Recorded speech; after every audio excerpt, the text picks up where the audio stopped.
Hello শিক্ষার্থী বন্ধুরা, কেমন আছো তোমরা? আমি দীপ্ত কুমার পাল। এই পর্বে আমি তোমাদের ক্লাস 1 ইংলিশ ফর টুডে বইয়ের ইউনিট 2 লেসন 21 আলোচনা করব। দেখো বন্ধুরা, এখানে আছে লেসন 21 মানে হচ্ছে পার্ট 21, লেসন মানে পার্ট, 21 মানে 21, ইউনিট 2 অধ্যায় 2, ইউনিট মানে অধ্যায়, 2 মানে 2।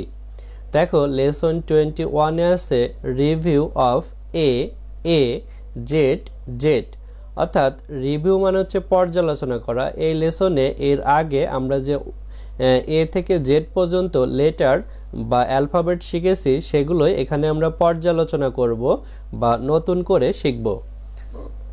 দেখো এতে আছে রাইট দ্য লেটার্স, অর্থাৎ বর্ণগুলো লেখো A to Z Z and read, অর্থাৎ এ থেকে জেড পর্যন্ত বর্ণগুলো লিখতে বলছে এবং পড়তে বলছে।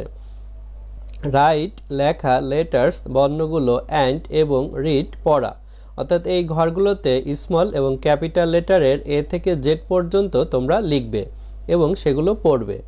বন্ধুরা, আজ আমাদের ভিডিও এ পর্যন্তই। ভিডিওটি ভালো লাগলে আমাদের চ্যানেলটি সাবস্ক্রাইব করতে পারো এবং বেল বাটনে চাপ দিয়ে রাখতে পারো। এছাড়া আমাদের ভিডিও তৈরিতে উৎসাহ দেওয়ার জন্য ডোনেট করতে পারো, তাহলে আমরা আরও ভালো মানের ভিডিও তৈরি করতে পারবো। ধন্যবাদ সবাইকে।